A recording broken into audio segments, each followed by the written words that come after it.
Hey, what's up guys, Aarava here, and welcome back to an episode of my F1 2019 career mode, episode number 39 today for the Japanese Grand Prix in Season 2. If you guys did miss the previous one, the Russian Grand Prix, then be sure to go check that one out before you see this one, because that has changed things once again in the championship, then keeps flipping over and over between myself and Lewis Hamilton, and so we find ourselves once again behind Hamilton in the championship fight. Coming to Suzuka, we've got some potential rain, or not potential, probably definitely a lot of rain coming for Sunday, which is going to make things very juicy indeed. A wet race Suzuka, very tricky on the grip and traction, especially with the AI being so good in the wet now these days. Dry qualifying, and coming into this then, once again, we as a team, Alfa Romeo and Mercedes, find ourselves in the kind of bottom half of things. Mercedes have now gone behind us in the R&D chart as we make one upgrade for the chassis side of things. Renault still upgrade, Williams, McLaren looking strong, and Toro Rosso now, to say they were the worst team on this order just like 4 episodes ago, they're now above us and looking pretty good apparently there. So this might be a very tricky Grand Prix for all of us really, in terms of Merc, Alfa, Ferrari, Red Bull. All of us apparently might struggle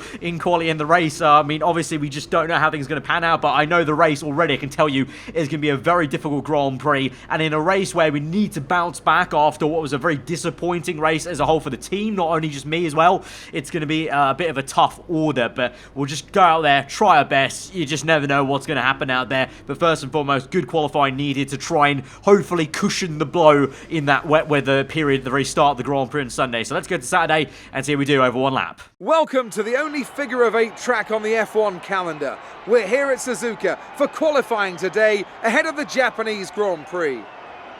Now then, Anthony Davidson, you're not getting any younger, but you have been involved in your fair share of qualifying sessions in an illustrious 30-year career.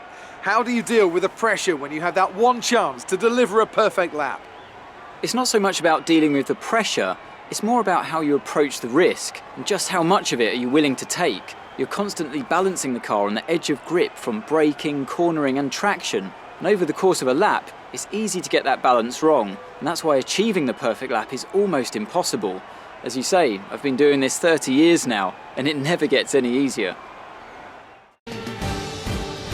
So it may not be raining on Saturday, but very overcast conditions, so you can kind of tell maybe the rain is in the air and imminent this entire weekend at Suzuka as we go through the last chicane there. The car feeling pretty good actually, and the lap was pretty clean, I've got to say as well. But in terms of the lap time, let's see what it's going to be. Across the line we go, and it's P10 then, and it's a little bit of a slow start for us for the first time in a long while. We get through into Q2, but we're outside the top 10 then, actually P13, Raikkonen down to P10, and so at the moment some time to find maybe in Q2 and Q3 if we make it through. Obviously if we come P13 again in Q2, it's not going to happen as the rain peaks out, as the sun peaks out a little bit. I was going to say rain, the sun peaks out a little bit in the clouds there in Sector 1, so maybe the track might warm up a little bit as we go on through this session here, but finding some good grip in Sector 1. The hairpin always quite awkward and tricky, trying to get the power down as early as we can to try and not lose too much time scrubbing off there as we go towards the spoon curves, and then we come through the final corner, over the bump, over the DRS line, open it,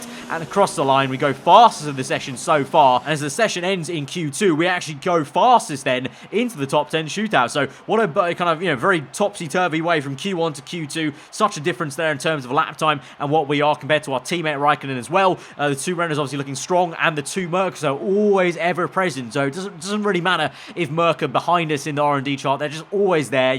Obviously Hamilton and Bottas as AI drivers are going to be very strong. They're able to drag the car up even if it is a little bit slow potentially, and so they're looking good. The thing for me is Williams dropped out here. They're not into Q3 there, so obviously their car may be struggling with some pure downforce in Sector 1 or the chassis side of things, so they were a little bit of a nuisance, to be honest. Magnussen for sure as well being there, just one more car you have to try and overtake in Russia, so them not being there is kind of better for us in that kind of way. You've got the likes of Vettel up there, and I think we should be able to comfortably kind of put him away in our back pocket potentially, so into Q3 maybe a chance to do pretty well and try and get close to Hamilton. Obviously we can try and reproduce that Q2 session. That would be absolutely amazing, but I'm not counting on it there. I think people are going to speed up and definitely maybe not blasting all full cylinders every driver there in that second qualifying session. So we're in Q3 now. No sun anymore. It's just gone back to gloominess basically from Q1 there, even though it is peaking a little bit through on that right hand side. Through Spoon we go. At the moment Hamilton fastest of all right now, but not a lot of people set times. We go across the line, we go faster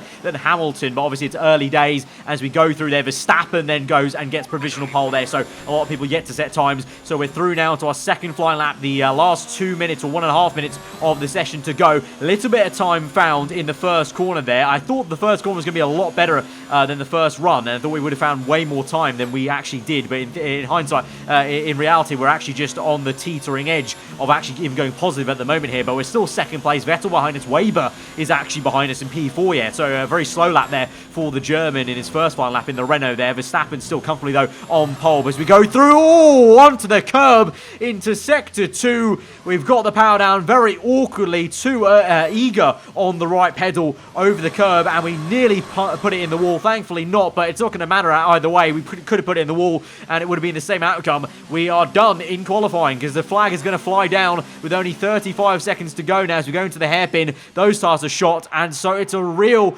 disappointing qualifying then. In the end, it's a 1-2 for Renault and Hamilton. Look at this. This is just so frustrating. Hamilton all up in P3, beats everyone else there out on track, and myself and Kimi down to P9 and 10. I don't know what went on there because we were P2 or 3 or whatever. Kimi, I think, was okay in like P6, and then I guess the track just exponentially just got much better and faster. The track grip just, obviously went a lot higher, and obviously that does happen with the AI. You simulate the time, they do find the time, and so all the way down in P10. So I talked about cushioning the blow for a wet race on Sunday. I've done the complete opposite. We've now got we've got 7 overtakes to make to even catch up to Hamilton, to even have a chance of trying to outscore in this race. This just became a much harder Grand Prix now.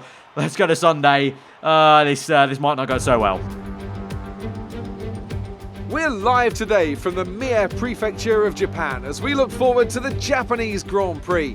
The 2015 race here was one of only 5 Grand Prix in history to feature no retirements at all. Although with the highly competitive field we have today, I don't expect we'll be repeating that stat anytime soon. We're southwest of the city of Nagoya today at a wet and windy Suzuka circuit. 3.6 miles and 18 corners make up a lap here, with Sector 1 likely to prove especially difficult in these conditions. We should see overtaking into turns 1 and 16 today, and maybe a few Kobayashi-style dives into the hairpin as well. With me today, of course, is Anthony Davidson. Now, can I get your take on Max Verstappen? That was a great win in the last race. Can they keep that momentum going this weekend? It's always nice to come into a Grand Prix weekend on a high, but your expectations are based much more on your practice and qualifying runs. So it's the momentum from those sessions that they'll be hoping to carry into the race today. Off the back of a fantastic qualifying session, it's time to see how our starting grid looks for today's race. Great work from Lucas Weber yesterday sees him start from pole, and Max Verstappen lines up alongside. Looking down the rest of the grid, we have Hamilton, Gasly, Valtteri Bottas, and Hülkenberg, Butler, Vettel, the engineer, and Alexander Albon, Leclerc, Perez, Daniel Ricciardo, and Raikkonen, Magnussen, Norris, George Russell, and Roman Grosjean. Giovinazzi and Lance Stroll brings the grid to a close. Now it's almost time to lights out, so let's go down to the track. So here we are then. We have a very difficult race ahead of us then. Full wet tyres at the start of this Japanese Grand Prix. You can see though it is going to get lighter and then apparently maybe just dry right at the end of this race. So I'm kind of banking on the fact that I need to survive this race basically till the dry period to really make some positions here. This will literally just be trying not to lose too much time in this opening phase of the Grand Prix here. The spray is going to be biblical and the pace is going to be probably quite horrific. So it's basically damage limitation in this first part of the race to try and not lose too much time to Hamilton, and then maybe just pray a little bit in the kind of inters period to dry period. I can do something clever, maybe go early on the tyre change and try and jump some people and make some late overtakes in this Grand Prix. 27 laps. It's going to be a very long 27 laps, especially with the first stint here in the full wet, but there's no getting around it. We have to do it, and so we're going to get going. This might just end up being a very crucial race for us in the championship fight today. We need to try and limit the damage here to Hamilton as we go to 5 red lights in a soaking Suzuka for the Japanese Grand Prix. We're underway and the spray is already kicking in there. Vettel with a good getaway. Myself a bit of a nerve-wracking one. Albon, Leclerc side by side behind me into turn 1 very gingerly. Don't know where to go. We can see the rain light of Vettel, but that's pretty much it. And then some name tags and just the top peaks of the cars ahead of us there on the chassis, as Butler is side by side with Hulkenberg. I think that is just about squeezes them out, and Hulkenberg has to slot in for P7, Vettel P8, we're still P9 as we try and just get the power down as early as we can through these corners and tiptoe around. But I'm not really even thinking about overtaking Vettel, honestly, at this moment in time. Just trying to keep it on the black stuff, really. You can see the rear end squirming around as we cut to that off-board camera there, and Leclerc getting right up close to me there as Vettel gets away. But through the next right-hander, Vettel slowed down quite a fair bit by the Racing Point car. You can see the train of spray off Vettel's rear tyres. We're going to go to the left-hand side and go for a bit of a late dive down the inside of Vettel, and that's a double lock-up for me. So it was actually half and half, not a move and a move. I wanted to go to the left to try and get away from Vettel's spray just so I could see what was going on, really. And then in the end, the car just kept rolling through, started to lock up, and at that point, I was a passenger in the car, but thankfully the car just about slowed down, so I didn't hit Hulkenberg's rear end, and in the end, Vettel couldn't actually make a move to re-overtake me there. So it's a free position, effectively, I like to think of it, but Vettel's back down the inside, bit of contact made off the spoon curves, and Vettel is trying to get his nose in there. He is alongside us just about there. The proximity arrow in red, a drag race to 130R. We're going to try and squeeze him left a little bit to try and shut him off as we go through 130R. Bit of opposite lock needed, a little twitch there to keep the car in a straight line. Thankfully, though, we do keep P8s there, so that free position we effectively got is actually an actual position that we're going to keep now for the rest of this stint, hopefully, I should think, as we now actually try and have a look at Hulkenberg a little bit. So as we've gone through this Grand Prix, actually, settling in somewhat, I want to say. I'm going to use that word loosely, settling in, just getting to grips with it and trying to find some confidence in these conditions. The minimap, I don't actually have the minimap enabled at this moment. I forgot about this. I turned it off for the Survive Monaco Backwards challenge I recorded before this race, so I can't actually see what the gaps are right now to the cars ahead, but you can see, visually speaking, I don't think there are many cars ahead of Hulkenberg, so we are kind of losing pace as a whole pack here to everyone else. Finally, I do turn on the minimap on lap 5, and you can see there is a gap from Hulkenberg to the next cars, but I just can't do anything much else at the moment on Hulkenberg.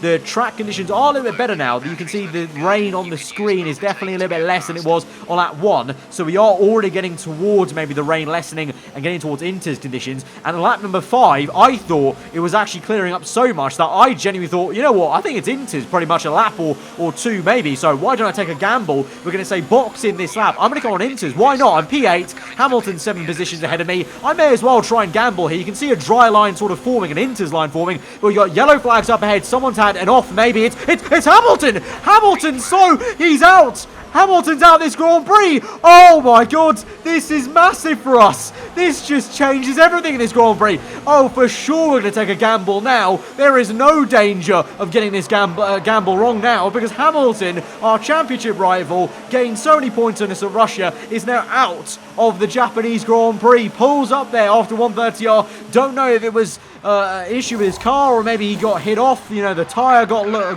knocked off or something as he went side by side. I'm not too sure. The spray was way too much, but we may as well take the gamble now. On to Inter's then, maybe 2 laps early for it, but we're going to, take a leaf out of my kind of, favourite F1 driver's book, Jenson Button, take the gamble in the wet and try and do something a little bit different to everyone else and try and find the grip seemingly when no one else can. But this is what happened to Lewis Hamilton then. Engine failure for him. It's 2 engine failures in the last 4 or 5 episodes, I think that is. He had one at Italy, so that was what, 3 episodes ago or 4 episodes ago? I can't quite remember now. I can't count the difference. But Hamilton out at Suzuka there, parks up on the left, and that is his race in tatters, and that is his championship lead potentially going to blows if we can get enough points. Because if we were to finish P8 where we were before we had that DNF and before we made this pit stop, that still wouldn't be enough to overtake him in the championship, leaving Suzuka. So he still might be quite comfortable with a lead in the Drivers' Championship. So it's not all doom and gloom for him yet.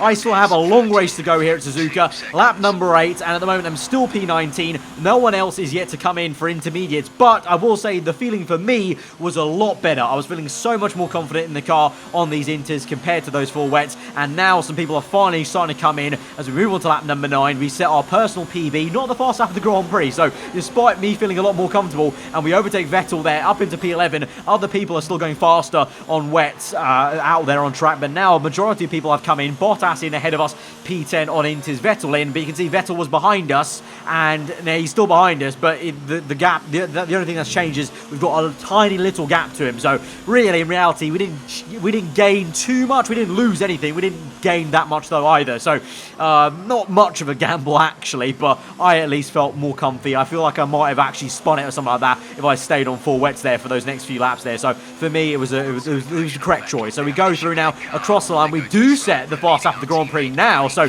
maybe now the tyres are coming light and these conditions are working out for us, because we're now up into P7. Vettel though jumps up to P8 as well. So we've all kind of jumped maybe one car there, or that actually in hindsight that must have been Hamilton's actually 1-3 position, to be fair. My bad. So we're actually P7 just because of Hamilton DNFing in reality there. But Butler was not the car I saw ahead of me before. It was Hulkenberg. So definitely some jumbling up has happened there. So my old F2 rival is now ahead of me in the Toro Rosso there. Obviously the engine supplier's home Grand Prix, and they'll be very happy with how Toro Rosso is going so far. Both Albon and Butler in the top 10, I believe. And I can't actually catch up to Butler here as we move through to the end of lap number 10 as Bottas sets fast after the Grand Prix. You can see, look at the traction that Butler's got there off onto lap number 11 there. Absolutely ridiculous stuff. So we go across the line, we overtake Magnussen, so that is a jumped position there, an undercut position, and so we're up into P6 then as we just make a little mistake though and nearly go completely off circuit there, just about control it. So still, you know, it's still very, very treacherous out there, even on Inters, and Leclerc is going to come knocking now on lap 15, 4 laps later, and he's got all the speed in the world there. That Ferrari, good exit off Spoon, and so Leclerc is going to try and come down the inside of 130R in these intermediate conditions there, lift off there, give him the room, because we have to, otherwise that's going to be a nasty crash. And so Leclerc comes through into the last 2 corners there. He's overtaken us, lock up for us. We just about slowed the car down there in the dirty air, but now we need to try and get a good exit. I know the engine power, we should have an advantage, but it's about getting the power down early enough. Here we go then, overtake mode, rich mix engaged, no DRS of course in these conditions, but just pure slipstream. Down the inside we go again, nice and easy under braking though. We got the inside line, Leclerc goes a little bit off, and we do get that P6 back, so some nice battling in the Inters conditions, but very nerve-wracking, I must say as well at the same time. But that Toro Rosso literally has walked away. That Toro Rosso is so good now at the moment here. It's pretty ridiculous to say that it was the worst car maybe about 6 episodes ago. So yeah, pretty insane stuff here at the moment, this second half of the season. But we're now up into P5 now because Bottas just made a pit stop. Verstappen has as well, because Verstappen was leading the Grand Prix, I believe. He's now ahead of us in P4. So I believe other people are going for a second pit stop on Inters, and I'm going to follow them. I had a kind of thinking about maybe going all the way to the dry period, but at the moment it's still looking pretty wet. Lap 18, I don't know when the dry period is going to come. I don't want to get a puncher like Spain season 1, and if everyone's doing it, I may as well also come in for on the Inters, and we're going to cover off Leclerc there. I'd rather not take that kind of risk and try and go for an even bigger gamble, because at this point P6, that would be some very good points to get on Hamilton, who obviously has 0 DNFing at this Grand Prix. So unlike in Russia then, Leclerc does not jump us in the pit lane, so we're all good on that front there. We look on the right hand side, no cars coming through just yet. I think there's one in the distance though, so let's see who it's going to be. I think it's a Toro Rosso car as we come down the pit lane exit. Me quite close maybe to turn 1. There we go, Albon it is, comes through into turn 1. So I feel like Butler's undercut Albon and he's jumped him there, so it's now another Toro Rosso we've got looking at us, and another chance to maybe try and see what the pace is like versus a Toro Rosso car. Obviously fresh Inters now, hopefully the grip is feeling a bit better. Already the feeling in the car is much better in terms of compared to the worn Inters, but again lap 21 you can see on the exit there, Albon streaking away. That Toro Rosso is actually just really rapid, and we're going to once again look behind us and worry about Charles Leclerc. Very, very quick in a straight line here it is, and a great exit off the last turn, as you would imagine, with the AI versus myself, and Leclerc around the outside again, a little bit off circuit though, and so like previously we were able to defend it to the inside and just keep him at bay. But the track now is looking a lot drier a few laps after that second pit stop for Inters, so give it maybe, I don't know, maybe 1 or 2 more laps. I feel like it might be time for the dries, and by the time we come to lap 23, 4 laps to go in this Grand Prix, it's bone dry. I feel like there's no rain on the screen, no rain falling. Obviously there's still a lot of dampness out on track, but Hulkenberg is now overtaking Leclerc because Leclerc's struggling that much. I think it's time to come in. We've seen before the Ferrari struggling in the transition from Inters to dry, and so that was my indicator as well, just like Austria in season 1, that okay, the Ferrari's struggling, I think it's now time to switch over and go to dry tyres. Whether everyone else does, I'm not too sure, because no one else ahead of me is in the pit lane. Hulkenberg does not come in with me, neither does Leclerc, and neither does my teammate Raikkonen, so we're the only one at the moment on track right now, I think, that's going to make this seemingly gamble to come onto dry tyres. I don't think it's a gamble though, because the track looks so dry in the last sector there. That, you know, obviously there was still some standing water on the curbs and whatnot, but I think if you stick to the racing line, where obviously the line's being cleaned up by these F1 cars that are basically amazing hoovers in the wet, I think we should be fine there. So let's watch another sort of maybe Jenson Button-esque decision here from me at Suzuka. But, you know, if you want to try and win a championship, you've got to go bold. And so I want to try and get some extra points in this race to try and jump Hamilton in the championship standings if we can, leaving Suzuka. So here we go, lap 24. It's been a slow first sector as we adjusted to the wet, kind of damp, dry period. But now it's 2 purple sectors. So give it one more lap and we should be able to be setting the fast lap of the Grand Prix. Yellow flags up ahead. Maybe people struggling on inters. It's a slow Haskar of Grosjean there. Maybe made a mistake on the inters that are now too, you know, they're not suitable for this dry track now. You saw there a few people made pit stops for dry tyres eventually. Onto lap 26 now. We set the fast lap of the Grand Prix up into P13. So some more people maybe making pit stops for the dry tyres. But now the rest of these guys, they're all going to the end on inters. They've already committed. They have committed to this inter strategy. So here we go now. Up into P12. This is going to be like taking candy from a baby at the moment in terms of the grip level differences. Round the outside we choose to go of George Russell. Might pinch me on the exit though. Yes, he does. And we just about make it through. A little bit on the grass there, but nicely done. Up into P11. And this is just so easy versus these guys on inters there. But there's no point for these guys now to pit. It's too late in the Grand Prix now. They may as well see their decision through. And so we just drift our way through there as it's still a little bit damp. So clearly the grip's not fully there with me there. But we pull it through for a nice gymkhana there through the spoon section. And we're up into P10 now on the inside of Ricciardo. And now we slipstream Norris. And it will be a nice little move to the inside of 130R. Up into P9 now as we go through to the end of the second last lap. We can see just about there Leclerc and Raikkonen. I think that is fighting, scrapping away. And so we can overtake both of them. We will be effectively back in the position we were in before we made this pit stop. And then it's a question, can we catch anyone right at the death? Because they're going to be so slow. So you've got to think we could maybe catch someone at least to get some extra points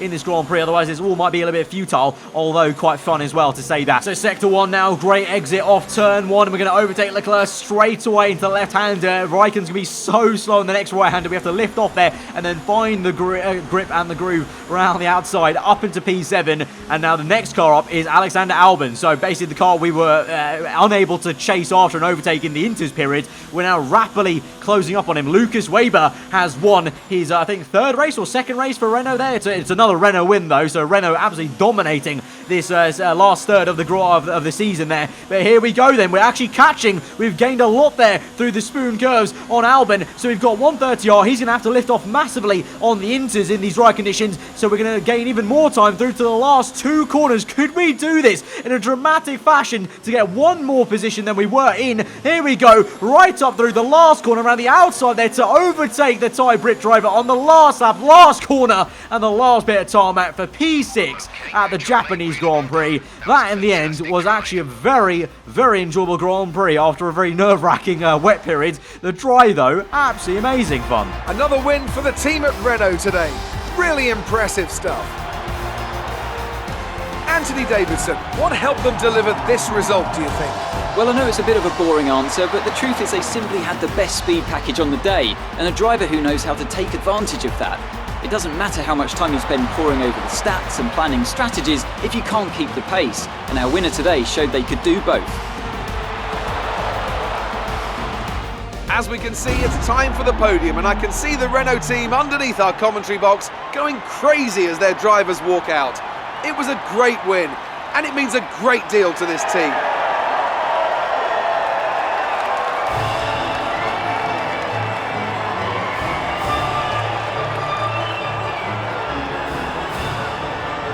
So P6 then from what would have been P7 if we stayed on inters. And actually, if you think about it, if I had stayed on inters, you just know for sure the AI would have been so overpowered versus myself on those inters on a dry track situation. So I probably wouldn't have even finished P7. So inspired decision to pit late, get that even extra position to P6. Unfortunately, that's still not enough to overtake Hamilton in the Drivers' Championship there. But it's still enough to keep the pressure on and basically almost find all those points that we lost in Russia back to him there. And it's game on once once again, it's very, very close once again to the next Grand Prix. Obviously, this is just I think this is going to go all the way down to the wire. You can just tell the way it's going, swinging left and right. Myself and Hamilton, you know, when one of us has a bad race, the other one has a great one, vice versa, and it's just mega. It's mega stuff. But what a Grand Prix there. Like I said, very fun at the end. I thought that was going to be basically a horrendous one. I wasn't looking forward to recording this episode one bit once I saw it was going to rain, but then in the end, you know what, very enjoyable, coming back through, making all those overtakes, obviously easy ones, but still fun to make overtakes no matter how you do them. And that last overtake on Albon, so satisfying, especially, like I said, knowing that I probably would have been losing hand over fist if I had actually stayed on Inters, but doing that strategy, pull through, got that extra P6, you know, those extra 2 points, you know, that could make the difference of the championship. You never know. You know, the fast lap of the Grand Prix points could have made a difference in previous episodes, you know, because last season, Bottas v Vettel in the championship, that went down to the wire and was a difference of 1 point. So 2 points here gained, that could be the championship. You just don't know. So great stuff there. So to the end of the episode then, we're going to go ahead and purchase 2 minor downforce upgrades, front and rear, on the R&D chart. Because like I said, on the aero side, that's all I've got left to do is pure downforce and maybe some DRS upgrades. And with these 2 minors, those come in 1 episode time. So next episode at Mexico, we have a triple whammy of 3 upgrades coming, chassis major and 2 minor on the aero side. That should jump us quite nicely up the R&D order, maybe depending on who else upgrades there, and that will hopefully help us out in Mexico to compromise the setup, try and go lower downforce, basically on the setup there, because I've actually added downforce, and that might make our car very quick at Mexico. Here's hoping. But guys, if you did enjoy the episode, be sure to smash that like button. Let me know your thought in the comments below. If you are new around here, to subscribe for weekly F1 content. I've been Alfa. Hope you enjoyed today. I'll see you guys next time. Goodbye.